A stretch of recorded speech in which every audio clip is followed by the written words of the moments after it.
So, 2D design. Let's talk about your new project. You're going to begin a new project today for the first time. All right. If you look underneath Wednesday, October 11th, you'll see just a basic overview page for this project. We are going to be creating something in the style of what's called a risograph. Okay. Risographs are a very specific type of printing. They have a very specific sort of look.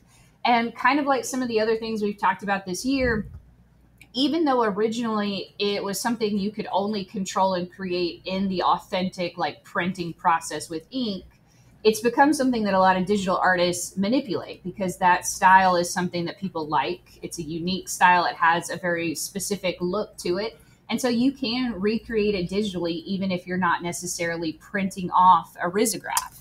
I don't expect most of you to have any idea what a risograph is, but you've probably seen things like this that have really bright, bold colors, minimal color palettes that are kind of overlaid. They tend to have sort of a double exposure effect, if you know what that photography effect is, where you can kind of see two different images imposed on top of one another. But let me explain a little bit what risographs are, and then we'll take a look at some examples of what you guys are going to kind of create.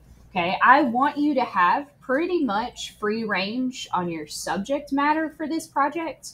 The main things that I'm looking for and that I'll be grading you on are the techniques that you use to put those images together, the techniques that actually give it a risograph effect. So if we kind of look through here, and this slideshow is on Canvas, there are a few examples of different types of risographs. Again, risographs are a type of printing process. You actually make them on a pretty basic printer that looks like an average copy, but they tend to have very limited color sets. It can only print two colors at once. That doesn't mean that your print only has two colors, but it means that you might have to layer it and print on top of something multiple times to get the look that you like. And it is a super fast and very cost-effective type of printing. Now, because it was originally printed on a copier, most of you, even if you haven't really used a copier before, you have definitely seen terrible copies of worksheets by your teachers and things like that, where the ink is really bad and like it's too dark and it's inconsistent. But sometimes that can be exactly the style that people want. Like if you look at these pictures up on the screen, both of these are risographs, okay? They can have very light colored backgrounds. And when they have light colored backgrounds, they tend to have crisper images. But because they are ink that is printed on paper and ink is a layering technique, they tend to be a little bit see-through, especially if those colors are vastly different. Like this pink and this dark green, it's easy to kind of see both layered on top of each other because when it's first printed, the paper is wet, it's soggy, and it's just basic like mixing of ink essentially. When you print a color on the background that's like a huge area of a solid color, copiers tend to be really inconsistent. And they get all of these little textures in them where things look kind of faded and rough. And that's just because the ink is not perfectly laid out on the plate when it prints across the paper. It's because the paper has a texture to it. Even copy paper, as smooth as it is, it's still basically just cotton pulp, okay? Cotton like your clothing, and it's not always consistent all the way across. So that sort of rough texture and that see-through quality that inks can have is what risographs are known for. And they are typically limited color palettes because in a risograph printer, you can only put two colors in the printer at once. So even though you can change those colors and print something again, that starts to become really tedious. And so most risograph prints are pretty limited to like 2 to 6 colors just for the sake of ease and time. Okay, risographs, they were first started, there was a company in Japan that created these specific printers for minimizing color waste. Okay, that was the idea essentially. In the 1980s, they wanted to create a printer that was not wasteful and that used cheaper ink. If you've got any kind of home printer at your house, you probably know that even the ink for that is super expensive. And these printers use super cost-effective ink, but it is very specific. You mix up the entire ink into the perfect color that you want, and that's all it is. It'll only create that color. It doesn't have all of the CMYK colors that a regular printer does, and it doesn't mix them on demand. It's just a preset color that you choose and that you put in the printer. Okay, but it does layer things like you see up on the screen, and that kind of creates very different final images. The grain effect that you see, like I mentioned before, is very inconsistent. So every single print is going to look a little bit different, and every single one is going to technically be unique because of that. And so people, even though it started as just like a cheap thing to save money for like businesses and companies and offices, it started to become really heavily used by artists because A, it was cost effective, and B, it created something that looked a little bit different. Okay, and if you look at some of these images, they totally feel 80s. Like, look at those patterns over there on the left. Okay, very 80s. They just kind of have that feel, and that's because this really like took off in the 80s and was super popular.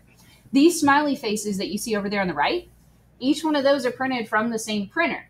But over time, the ink runs out, the paper's inconsistent, and so you always get a different version of that same thing. It's never exactly the same.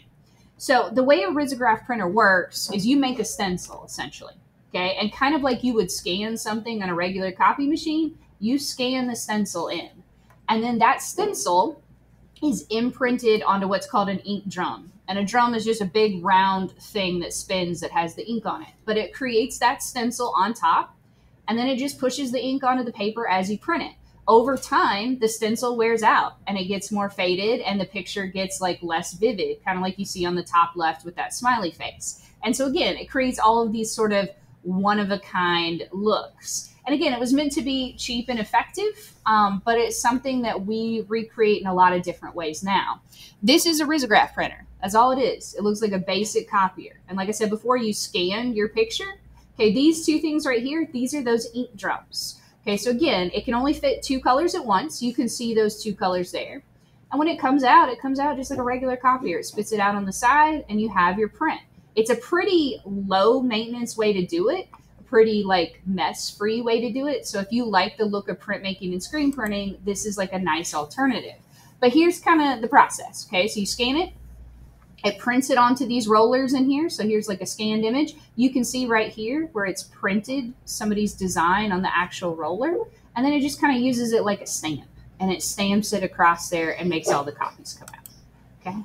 So I know that was super, super exciting for most of you. But I want you to understand kind of how the process works so you can better decide maybe what you want to do with it. So for this project, you're going to get to pick, again, whatever kind of subject matter you would like to do. You can do a combination of text and images. You can do things that are illustrated. You can do things that are photographs. But I would like for you to do things that are non-copyrighted images. So, and that's tricky. What I really mean when I say that is don't use photos of celebrities or characters from movies or TV shows or musicians. You can use any other kind of like royalty-free stock images you find online. But otherwise, okay, what you choose to do is up to you. It does not have to be of people.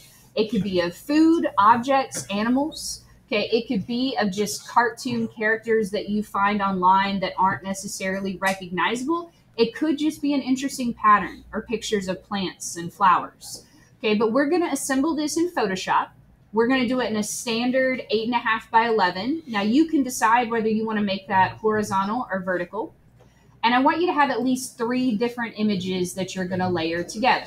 So like if you look over here at this example, there are red blocks, there's blue like zigzag stuff, and there's a yellow pattern back behind. Those are 3 different images. Your images don't have to be of things. They can be patterns or textures even. So they don't have to be, when I say 3 images, like an actual tangible object. They can just be a texture.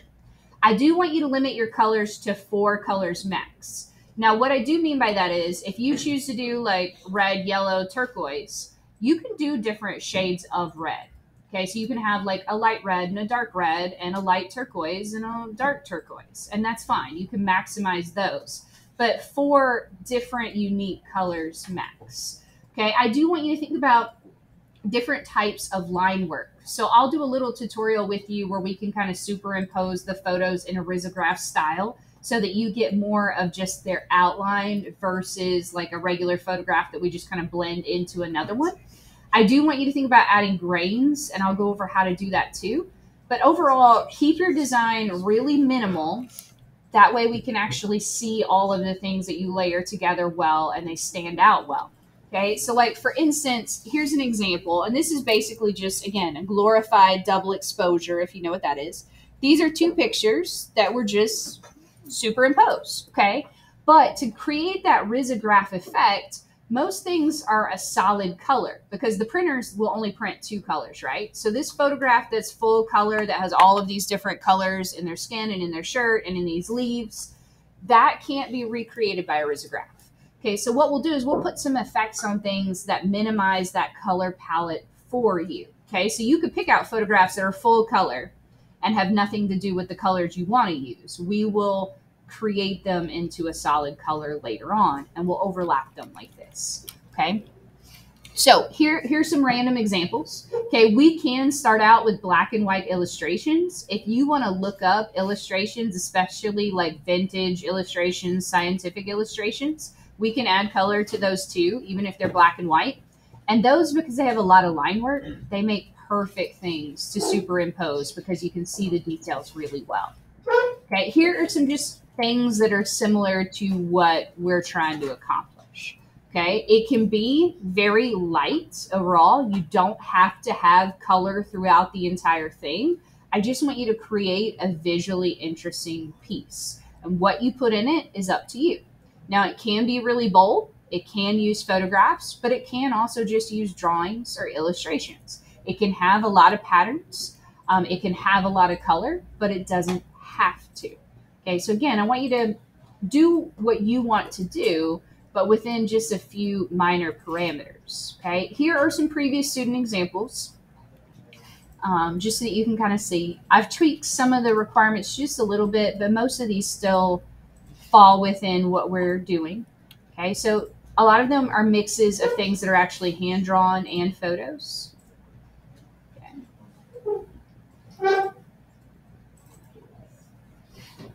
And you can play with opacity. That's another great way to layer your things and make sure you can still see what you want to prioritize in your picture.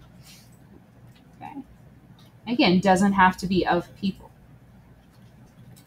But those are just a few examples, okay? So aside from that, what I want you to do at this point at the beginning of class today is just think about what you want to put in your picture. Okay, now I have tried to compile a new list of free stock websites. Okay, the biggest issue with this is I can check them here at school, but my account, for whatever reason, as a teacher, we're allowed to access more websites than you. These all technically work for me at school. I can almost guarantee a bunch of them will not work for you guys for one reason or another. But try them out. Unsplash is at the top because I know that one works for you all. But you can find tons of different stock photos. Look for stock photos because sometimes rather than just doing a Google search, you'll find things that you weren't expecting. Okay, so like maybe you want to do something with, I don't know, maybe you want to do something with ocean animals. Okay. You can just see what the stock websites have. Now, of course, you're welcome to use Google Images too. That is totally fine. You can go to Google Images, but please do me a favor, work with high-res images. So when you do search on Google Images, okay, if you decide you want to use a jellyfish, make sure you go under Images and you come over to Tools, and under Size, make sure you search for nice large images. Okay, and sometimes even when you search for the large image, when you click on it, if it's from a stock website, sometimes the preview will be all that you can actually access and it will be low res. So I do always recommend open it over on the right and then right click and hit Open Image in New Tab, just so you can make sure you've got a pretty big image to work with, because sometimes it'll play you and it'll act like it's going to give you a big image when it's not. But I just want you today to, number one, find pictures. And you are only required to have 3. If you want to do more than 3, that's fine. But let's max it out at 7. Okay, don't go over 7. And remember too, some of those can just be textures. If you Google texture background, there are tons of different types of textures and they can be very faint in your design. They don't have to be overpowering. We can alter the color of those as well, and those count. Those count as an image, okay? But I want you to think about what you want to put in your design, okay? Actually, you know what? I'll change what I said earlier. If you would like to do a musician, I'll let you do a musician or like musical artist or group. Okay, but let's stay away from like copyrighted cartoons and characters from shows and movies, at least for this project. There'll be an opportunity for that later on, don't worry. But yeah, that's pretty much it. I want you to just decide, first of all, what you want to do. Okay. And I would recommend when you look for pictures, save a couple of extra ones as backups, just in case as you start to layer stuff, you decide they don't look good together. Try to save a couple backups on reserve just so you have something on hand. What I want you to actually complete today is I want you to do just a little homework sketch. Okay. And you can do your sketch in your actual paper sketchbook. You can do it in Photoshop if you just want to like sketch it out on there. If you want to create some kind of like halfway collage of the photos you find, that's totally fine. But I want your sketch to include, you can just write it out if you want to, or you can take a screenshot of a color palette.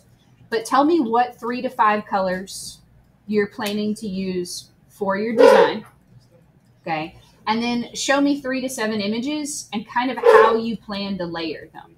Okay, so you can obviously like upload the pictures, but give me an idea in your sketch of how you intend to kind of set them on top of one another to create something that's a little bit more interesting. All right, and that's what we'll start with for today. If you all seem like you are able to select your images pretty quickly and easily, we can go over some of the Risograph techniques and layering like options before the end of the block today.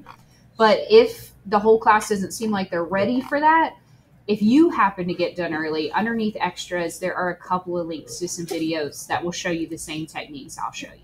Okay. Does anybody have general questions about this project so far? And again, you can do pretty much anything you want as long as it's school appropriate. All right, cool. You can always Google color palettes, color palette websites. There are tons of them. Okay. Color that is actually spelled like cool, O-R-S, is probably, I think, one of the easiest ones to use.